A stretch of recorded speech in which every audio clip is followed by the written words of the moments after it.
Hi everyone, welcome back to my channel, A Mindful Nomad, where we talk all things travel and aviation. And today we're doing a Q&A session about Emirates Cabin Crew Requirements. I've curated the most frequently asked questions on all of my channels. If you haven't followed me yet, do so. And I'm replying to them today. Are you ready? Let's do this.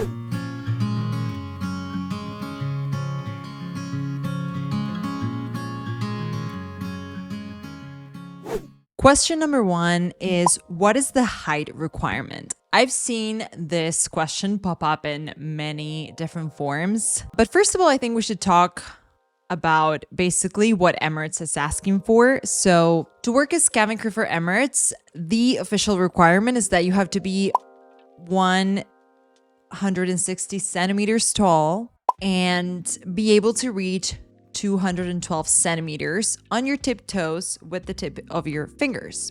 And if you're wondering why, it's because you need to be able to reach the hat rack.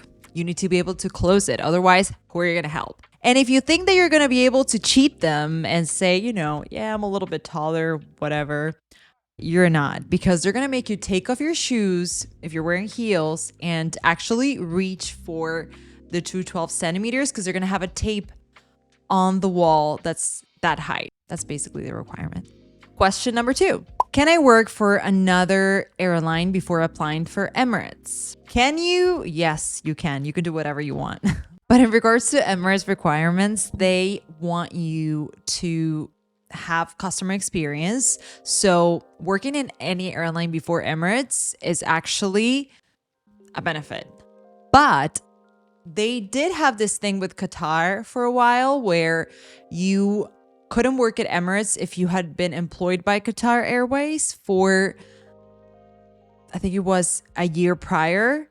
But then towards the end of my stay in Emirates, I started seeing more and more crew who were coming from Qatar Airways and had left their airline 6 months prior. So I'd say apply anyway, because that might have changed. But that was kind of like a rule that they had before. These companies, sometimes they make agreements with one another that they're not going to take each other's employees. So I think that's what used to happen with Emirates before in Qatar.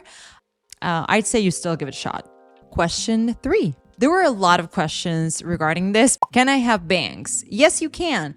But it has to be above, I think it was like about a centimeter above your eyebrow.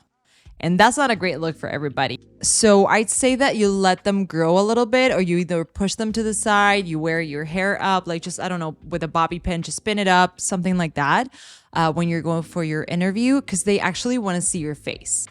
They want to see you don't have any scars. They want to see everything. Plus, when you're working for Emirates, the image and uniform standard means that you can't really have, hair covering your face. And then for men, another question that I got that was very specific, and I got it a couple of times, was, can I have a fade? And the answer is no, you cannot. Sorry to break it to you, but you can't have a fade because you can't have one while you fly. Does that mean that you just got a fade done and you have your interview next week, you shouldn't go? No, you should still go, because this is the thing. Your hair doesn't have to be 100% perfect. They will mold you. They will teach you once you get there. That's why you have an 8-week training program that you have to go through. And that training does include image and uniform. So yeah, don't worry about that. That being said, I do want to talk about the different standards that Emirates has regarding image and uniform. For hair. In regards to African hair, there's a really good article that I'm going to just put here down in the description, because it beautifully states everything perfectly on how to wear your hair, the different styles that are permitted by Emirates. And in general, for hair, I've gotten different questions regarding colors. Can I have highlights? Can I have ombre? And yes, you can, but it does have to be 2 tones, and you can even dye your hair, but it has to be 2 tones from your natural hair color, like up, or 2 tones down from your natural hair color. So for whatever it is that you do regarding color, remember that rule. 2 tones up, 2 tones down. Nothing more. Like I said, this is for when you work in Emirates, but for example, if you have, I don't know, blue like blue highlights, blue hair, I don't know, something like that, just know that that's not really going to help you if you want to get the job. So if you have colors like that are not really natural hair colors, that you have to dye your hair because you wouldn't be born with blue hair color, then you probably want to dye it at least for the interview. And then, if you make it, then you are going to have to dye it permanently, and you won't be able to have blue hair. Next question. Will they still hire you if you refuse to serve alcohol? I saw that one a lot on TikTok, on YouTube, everywhere. And the answer is no. And they do acknowledge and understand, and they told us during training that, you may have a religious reason not to serve alcohol, and that's completely respectable. However, they need you to serve alcohol because they serve alcohol on board, right? And not on every flight. There are a couple of flights where there's no alcohol, like to Saudi or to Iran.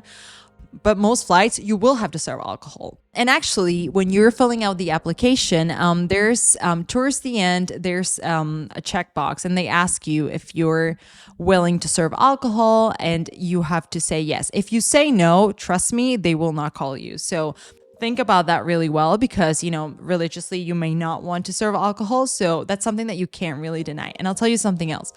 While I was working at Emirates, towards the last 6 years I was a supervisor, if someone refused to serve alcohol, we were required to report that to that person's manager, because you're basically doubling the workload for everybody, and that's not what they want. They want you to be able to fly in any position at all times. And actually, they tell you this even in training college, even after you've checked the box saying that that you're okay with serving alcohol, they will tell you that you have to 100% be okay with it.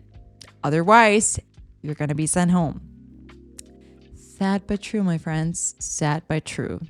Okay, and now going to the last question, and this is the most asked question that I've seen everywhere, all over my social media.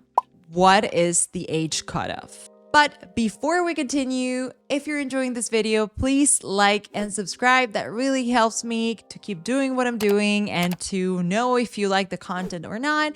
And also feel free to leave a comment telling me what kind of content you would like to see, and I will be more than happy to create it like I'm doing for you today.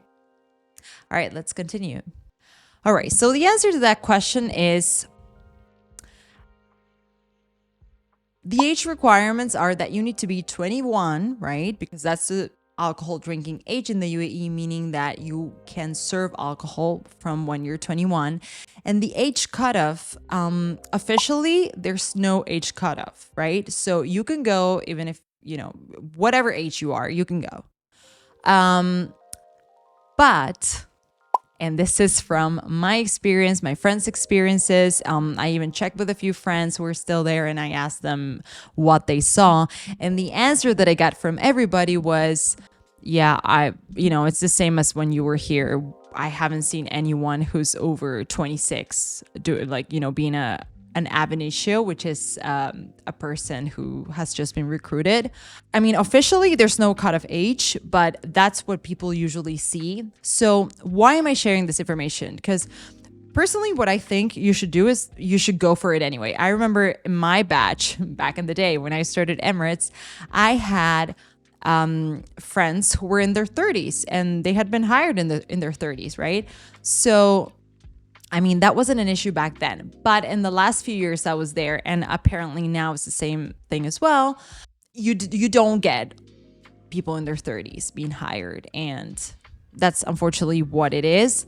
There's actually a cutoff age for flying, and again, it's an unspoken rule because it's not official, but it's not a rule. I mean, I don't want to say it's a rule because I don't want to get in trouble for anything. So allegedly, I love that word, but it's true. Allegedly, I mean, it's until your 50s. I had a lot of people that I knew and that I've flown with who were in their 50s, and they were basically given, or who were close to 50, and they were given, like a 2-year contract or a 1-year contract because they're about to turn 50. Even if they had perfect records, looked great, I mean, that doesn't really matter. What matters is how old you are, because they want to avoid trouble. They want a young crew who don't get sick. Even if you're young and you get sick, which is something that you might, because it's a pretty unhealthy job, they will still tell you, resign, this job is not for you.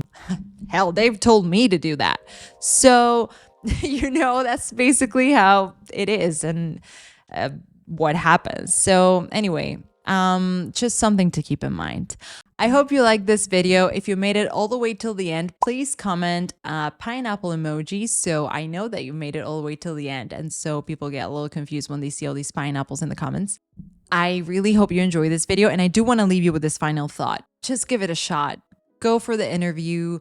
You never know who's going to be there on that day. Plus, don't focus so much on being perfect. Focus on being yourself, right? Because at the end of the day, what they want is a genuine, caring person who's going to,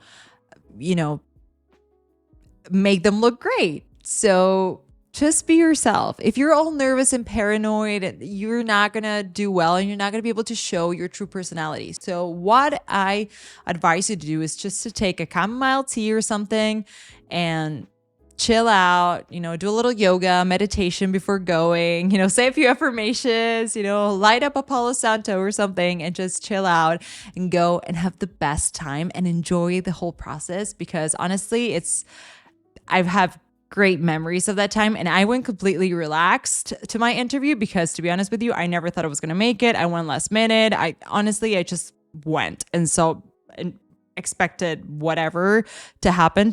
So yeah, I hope this video was entertaining, at least that you learned something, and I'll see you next time.